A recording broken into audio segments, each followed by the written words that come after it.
भारत माता की अब की बार। इस सम्मानित मंच पर मौजूद हम सबके गौरव, हम सबके अभिमान, हमारे भारत के प्रधानमंत्री आदरणीय श्री नरेंद्र मोदी जी, पत्रकार साथी, आदरणीय बुजुर्गों, माताओं, बहनों, मेरे तमाम नौजवान युवा साथियों, सबसे पहले आप सबको चिराग पासवान का प्रणाम। साथियों, आज जब दूसरे चरण का मतदान हो रहा है, आप लोगों को कुछ कहने बताने की जरूरत नहीं है। आप सबने मन बना लिया है और जनता आज की तारीख में हम नेताओं से कई आगे है।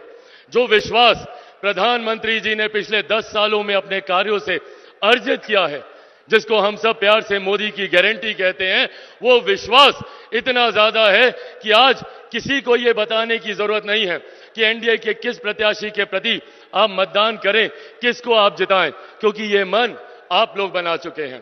कारण है इसके पीछे, कारण है जिस तरीके से हमारे प्रधानमंत्री जी ने एक के बाद एक देश में गरीब कल्याण की योजना लेकर आए, जिसने भारत की ना सिर्फ अर्थव्यवस्था को मजबूत करने का काम किया, बल्कि बुनियादी जरूरतों तक, महिलाओं के शौचालय तक की चिंता प्रधानमंत्री जी ने करने का काम किया।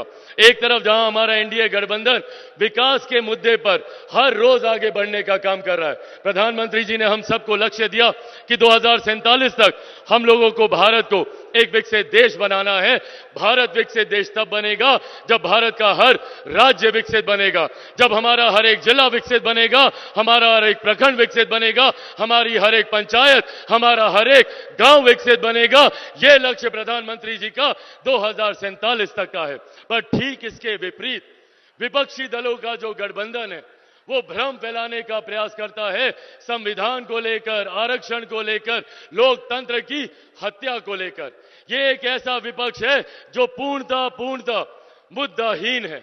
इनके पास कोई उठाने के लिए मुद्दा नहीं है, तो डराने की राजनीति की जाती है कि संविधान को समाप्त कर दिया जाएगा, आरक्षण को समाप्त कर दिया जाएगा। आज प्रधानमंत्री जी के इस मन से, प्रधानमंत्री जी के सामने, प्रधानमंत्री जी के ही शब्दों को दोहराते हुए आप लोगों को विश्वास दिलाना चाहता हूं कि जब तक हमारे देश के प्रधानमंत्री आदरणीय नरेंद्र मोदी जी हैं, तब तक ना देश में संविधान को कोई खतरा है, ना आरक्षण को कोई खतरा है।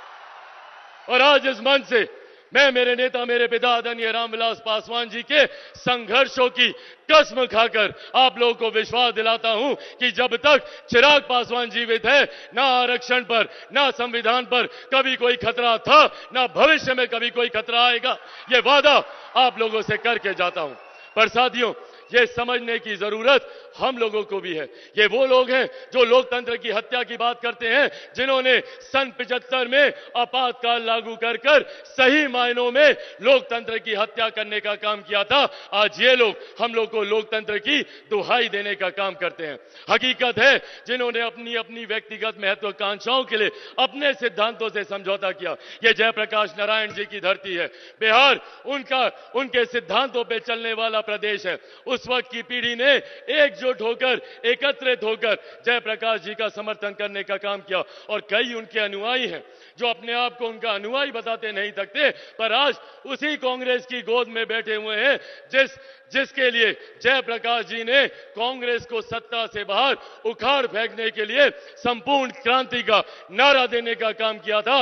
आज ये लोग उन्हीं के साथ मिलकर गठबंधन में बैठे हैं। साथियों, अब ये हम लोग को चुनना है। क्या हम लोग को गाली देने वाली सरकार को चुनना है या आपको सम्मान देने वाली सरकार को?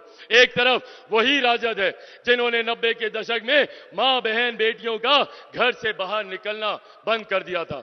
आज वही लोग मां, बहन, बेटियों को खुलेआम गाली देने का काम करते हैं। ऐसे में अब यह जिम्मेदारी हम लोगों की है कि एक तरफ प्रधानमंत्री हैं जिन्होंने महिलाओं के सम्मान की रक्षा के लिए उनको शौचालय बना कर दिए, जहां पर बुजुर्गों के सम्मान की रक्षा के लिए आयुष्मान योजना का निर्माण किया, तो वहीं दूसरी तरफ ये लोग हैं जो दिन दहाड़े मां, बहन, बेटियों को गाली देने का काम करते हैं, उनको अपमानित करने का काम करते हैं। एक बार फिर से मैं आप सबसे यह आह्वान करूंगा, जरूरी है देश की मजबूती के लिए, देश की सुरक्षा के लिए, महिलाओं के सम्मान के के लिए, बुजुर्गों के अधिकार के लिए और युवाओं के भविष्य के लिए, किसान और मजदूरों के हक के लिए कि एक बार फिर से हमारे प्रधानमंत्री तीसरी बार देश के प्रधानमंत्री बने।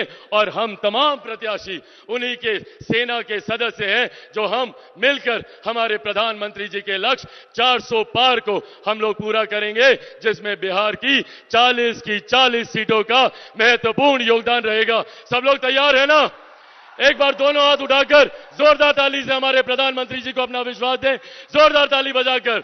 एनडीए गठबंधन जिंदाबाद, एनडीए गठबंधन जिंदाबाद, आदरणीय प्रधानमंत्री नरेंद्र मोदी जिंदाबाद, आदरणीय प्रधानमंत्री नरेंद्र मोदी जी जिंदाबाद।